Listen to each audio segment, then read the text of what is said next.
اعوذ باللہ من الشیطان الرجیم، بسم اللہ الرحمن الرحیم۔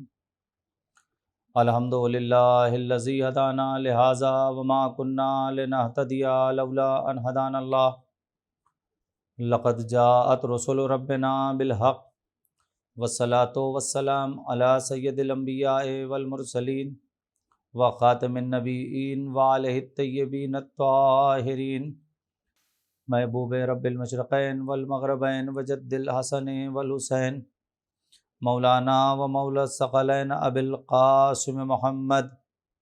بسم اللہ الرحمن الرحیم، لا رطب ولا یابس الا فی کتاب مبین۔ ناظرین کرام، السلام علیکم ورحمۃ اللہ وبرکاتہ۔ ناظرین، آج ماہ مبارک رمضان کی 10ویں تاریخ ہو گئی۔ ایک عشرہ تقریباً ماہ مبارک رمضان کا گزر چکا ہے۔ بڑی تیزی سے رحمتوں کا، برکتوں کا مہینہ گزرتا چلا جا رہا ہے۔ پروردگار ہم سب کو زیادہ سے زیادہ عبادت کرنے کی توفیق عنایت فرمائے۔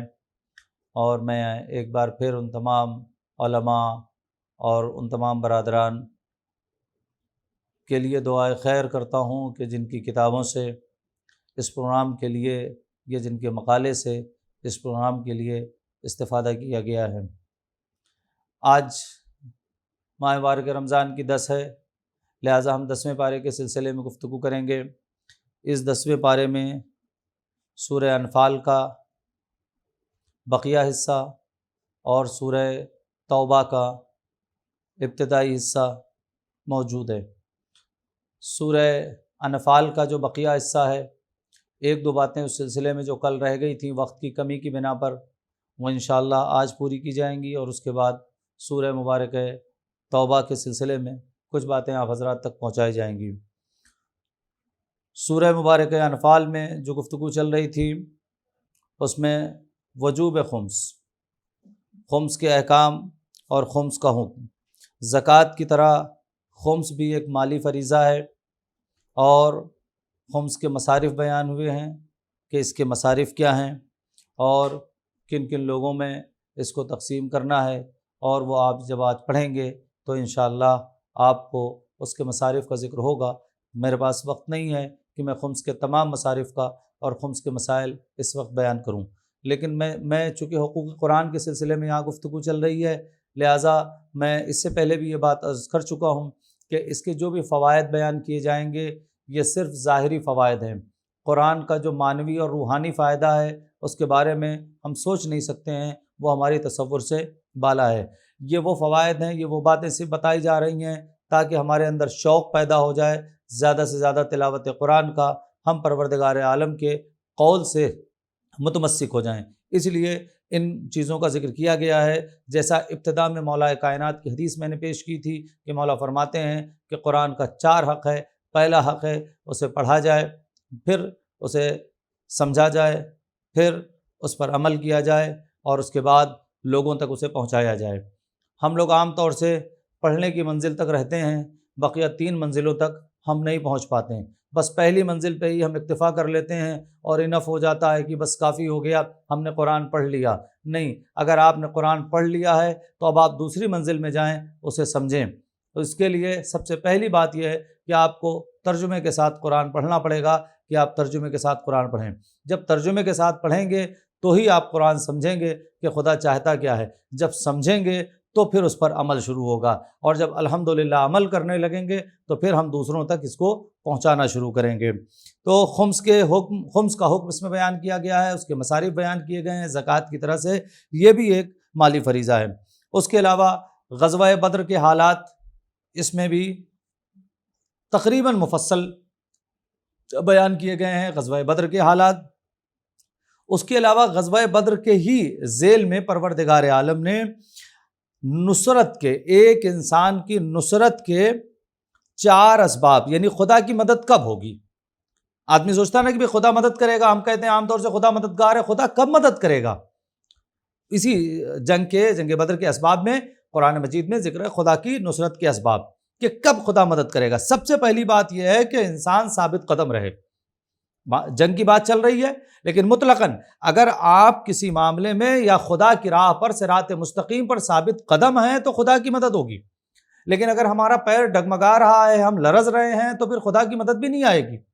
ہمارے دل کو مضبوط ہونا پڑے گا، ہمارے قدم کو مضبوط ہونا پڑے گا صراط مستقیم پر، خدا کے راستے پر، تب خدا کی مدد آئے گی. تو پہلی بات جو خدا کہہ رہا ہے، قرآن کہہ رہا ہے کہ میدان جنگ میں ثابت قدم رہیں. نارملی ہم عام طور سے کہیں کہ ہم کسی بھی معاملے میں ثابت قدم رہنا ہے، میدان جنگ میں ثابت قدم رہیں.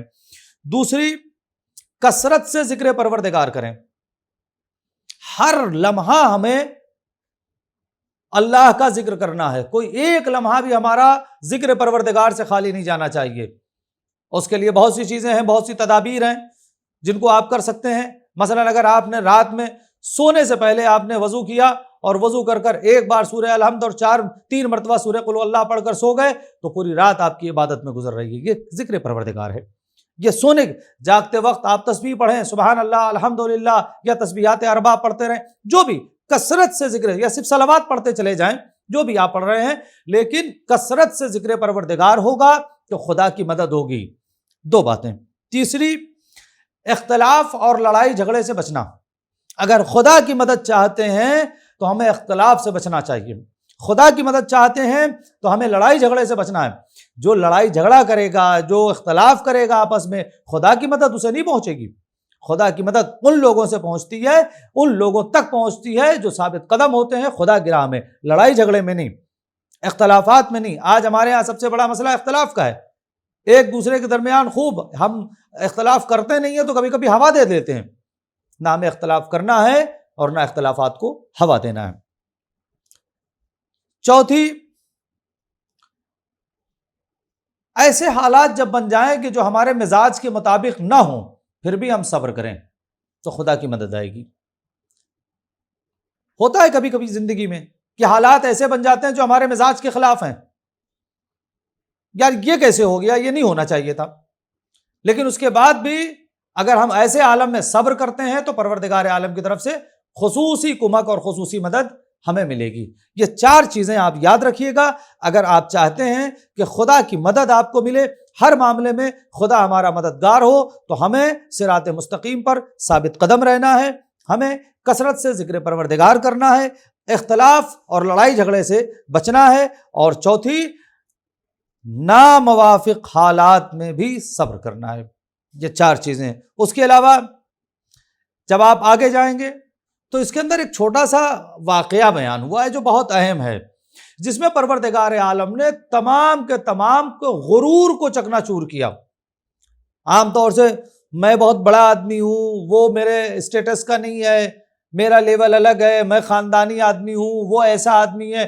اس کو پیغمبر اکرم نے انہی آیات میں ذکر ہے کہ پیغمبر اکرم نے اس کو چکنا چور کیا اور مہاجرین اور انصار کو ایک دوسرے کا بھائی بنا دیا. مہاجرین اپنے آپ کو افضل سمجھتے تھے، انصار اپنے آپ کو سمجھتے تھے افضل. وہ کہتے تھے، انصار کہتے تھے ہم نے مدینے میں پیغمبر اکرم کی مدد کی ہے لہٰذا ہم افضل ہیں. مہاجرین کہتے تھے ہم ساتھ میں نبی کی ہجرت کر کے آئے ہیں، ہم افضل ہیں. افضلیت کا مسئلہ چل رہا تھا، پیغمبر نے ایک دوسرے کا بھائی بنا دیا، اکول کر دی. لیکن آپ دیکھیں جس وقت مہاجرین کو انصار کا بھائی پیغمبر اکرم نے بنایا اور انصار کو مہاجرین کا بھائی بنایا، اس وقت مولا کائنات حضرت علی ابن ابی طالب کا ہاتھ اپنے ہاتھ میں لے کر کہا، یا علی آپ دنیا میں بھی میرے بھائی ہیں، آخرت میں بھی میرے بھائی ہیں. سب کو اپنے اسٹیٹس کے اعتبار سے. اسی آپ جب سورہ کو آگے بڑھائیں گے اسی میں انشاءاللہ آپ پڑھیں گے. ایک آخری چیز جو اس سلسلے میں آپ کی خدمت میں عرض کر دوں اور اس کے بعد اگلا سورہ. انسان اپنے اعمال کے ذریعے سے اپنی نعمتوں کو کھو دیتا ہے. خدا کی نعمتوں میں کوئی کمی نہیں ہے، اس کی نعمتیں بے پناہ ہے. ہماری ضرورت سے پہلے اس نے نعمتیں ہمیں دے رکھی ہیں، لیکن ہمارے اعمال ایسے ہوتے ہیں کہ وہ نعمتیں سلب ہو جاتی ہیں. آئیے اس سورے کو پڑھیے گا ترجمے کے ساتھ. اس سورے کے بعد انشاءاللہ جب آپ آئیں گے تو 10ویں پارے میں سورہ مبارک ہے توبہ.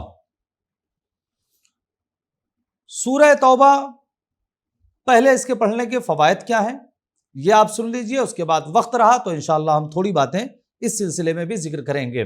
ساری چیزیں وقت پہ ہے، چونکہ ہمیں 15 منٹ کا پروگرام کرنا ہے اور 15 منٹ میں اپنی بات رکھنی ہے، لہٰذا سب سے پہلے سورہ توبہ پڑھنے کے فوائد۔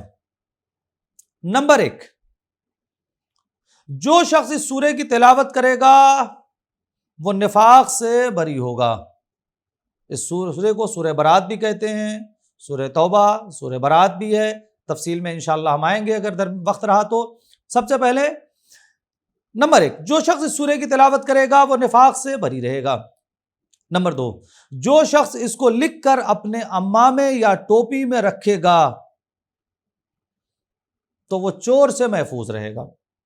یعنی آپ ٹوپی پہن رہے ہیں، اس میں اس کو لکھ کے رکھ لیں، یا تو پاکٹ مار وغیرہ کا مسئلہ نہیں رہے گا، ٹوپی یا جو بھی چوری وغیرہ کے مسائل ہوتے ہیں وہ نہیں رہیں گے۔ بلکہ روایت تو یہاں تک ہے کہ اگر چور نے ارادہ بھی کر لیا ہوگا چوری کا تو اس کو اس آیت کی برکت سے وہ اپنے ارادے سے پھر جائے گا اور وہ آپ کے قریب نہیں آئے گا، اگر اس کو رکھ کے آپ اپنے عمامے یا ٹوپی کے اندر جہاں بھی اسے آپ رکھ لیں گے۔ اس میں ایک روایت اور ہے، وہ بھی سنتے چلیں گے کہ اگر کسی محلے میں آگ لگ جائے، لیکن اگر کسی شخص نے سورہ توبہ کو لکھ کے اپنے گھر کے اندر آویزاں کر لیا ہے، لگا دیا ہے، تو پورے محلے کو بھی آگ جلا دے گی تو اس کا گھر نہیں جلے گا، اس کا گھر بچا رہے گا، یہ سورہ محفوظ کر دے گی اس کو۔ ایک روایت یہ ہے کہ کوئی دشمن اس کے قریب نہیں آئے گا، جب وہ راستے سے گزر رہا ہو اگر یہ سورہ اس کے پاس لکھا ہوا ہوگا کوئی دشمن اس کے قریب نہیں آئے گا۔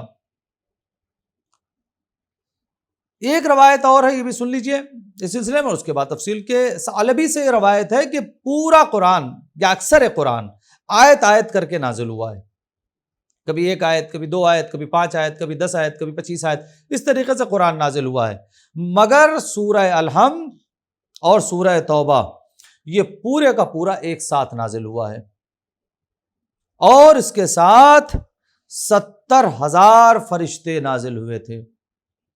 یہ اب یہ سورہ نازل ہوا ہے، سورہ الحمد کے لیے بھی یہی روایت ہے اور اس کے لیے بھی سورہ توبہ کے لیے کہ اس کے ساتھ 70,000 فرشتے نازل ہوئے تھے جو ان پڑھنے والوں کی مغفرت کی دعا کرتے ہیں۔ آئیے اس سورہ کے اندر کن چیزوں کا بیان ہے مختصراً میں آپ کی خدمت میں عرض کر کے بات کو مکمل کر دوں گا۔ سب سے پہلے مشرکین سے اعلان برات کی آیت، یعنی ان آیات کا جو مشرکین سے برات کی ہیں ان کا ابلاغ۔ پہلے رسول اللہ نے اپنے ایک دوسرے صحابی کو بھیجا اور اس کے بعد درمیان سے اسے بلا کر مولائے کائنات حضرت علی ابن ابی طالب علیہ الصلوۃ والسلام سے کہا کہ آپ جائیں اور جانے کے بعد مشرکین کے درمیان اس سورے کی تلاوت کریں اور اس سورے کو پہنچائیں۔ یہ ایک بہت اہم بات تھی کہ پیغمبر نے کسی کو ایک عہدہ تو دیا لیکن خدا راضی نہیں تھا، فرشتوں نے کہا کہ نہیں، اس کی تبلیغ علی علیہ السلام کریں گے۔ پیغمبر نے واپس بلایا اور پھر مولائے کائنات کو بھیج دیا۔ اس کے بعد جب آگے جائیں گے سورہ توبہ میں تو 4 مہینوں میں جنگ کی پابندی، 4 مہینے ایسے ہیں جنہیں حرام مہینے کہا جاتا ہے، ان میں جنگ نہیں کی جائے گی، اور وہ 4 مہینے رجب، ذی-قعدہ، ذی الحجہ اور محرم الحرام، یہ 4 وہ مہینے ہیں کہ جس میں جنگ کی پابندی تھی، اس میں جنگ نہیں کی جائے گی۔ اگر یہ مہینہ آ جاتا اور جنگ ہوتی تو لوگ اپنے اسلحے رکھ دیتے تھے کہ اب ان مہینوں میں جنگ نہیں ہوگی۔ اس کے علاوہ اس سورے کی خصوصیات میں ہے کہ اس سورے میں غزوہ تبوک ایک ایسا غزوہ ہے، ایک ایسی جنگ ہے کہ جو مسلمانوں اور منافقوں کے درمیان ایک امتیاز ہے کہ مسلمان کون ہے، منافق کون ہے۔ اس زمانے میں غزوہ تبوک نے فیصلہ کیا تھا کہ یہ مسلمان ہے اور یہ منافق ہے، اور اس کے بعد سورے کے آخر تک میں منافقین کی مذمت ہے۔ پورے سورے کے جب آخر تک چلے جائیں گے تو منافقین کی مذمت ہے، یہاں تک کہ خدا نے کہہ دیا کہ پیغمبر آپ ان کے لیے دعا مت کیجئے، اگر آپ ان کے لیے دعا بھی کریں گے تو میں آپ کی دعا قبول نہیں کروں گا، انہیں معاف نہیں کروں گا۔ اتنا سخت خدا ناراض ہوا تھا ان لوگوں سے کہ جو منافق تھے اور غزوہ تبوک میں نہیں گئے تھے، پیغمبر کے کہنے کے باوجود بھی۔ اور اس کے بعد پھر بعض ان مسلمانوں کا بھی ذکر ہوا ہے کہ جو کسی مجبوری کی بنا پر غزوے میں نہیں گئے تھے، خدا نے استثنائی صورت پر ذکر کیا ہے کہ کہیں ایسا نہ ہو کہ وہ بھی چلے جائیں، مجبوری ایک الگ چیز ہے۔ اس کے بعد اسی سورے کے اندر ناکسین کا ذکر ہے، آیت نمبر 12 میں، اسی سورے میں آپ جائیں گے تو ناکسین کا ذکر ہے۔ ناکسین وہ ہیں کہ جو حضرت علی علیہ السلام سے ان کی خلافت کے زمانے میں ان سے جنگ پر آمادہ تھے یا جنگ کیا تھا انہوں نے، جن لوگوں نے جنگ کیا تھا حضرت علی علیہ السلام سے ان کی خلافت کے زمانے میں جن لوگوں نے جنگ کیا تھا انہیں ناکسین کہا جا رہا ہے، ان کا ذکر کیا گیا ہے، ان کی مذمت کی گئی ہے۔ اور اس کے بعد آیت نمبر 18 میں مسجد کو آباد کرنے کی اہمیت، کہ مسجدوں کو کس طریقے سے، مسجد کے حقوق ہیں جس کو بیان کرنا اس وقت مقصود نہیں ہے، وہ انشاءاللہ کسی اور موقع پر، لیکن مسجد آباد کریں۔ اگر آپ مسجد کے اڑوس پڑوس میں رہ رہے ہیں، کم سے کم اتنی دور کہ آپ کے کانوں تک اس مسجد کی آواز، اذان کی آواز پہنچتی ہے، تو آپ کے لیے ضروری ہوتا ہے کہ آپ اس مسجد کو جائیں، آباد کریں اور اس میں نماز پڑھیں۔ تو مسجدوں کو آباد کرنے کی اہمیت۔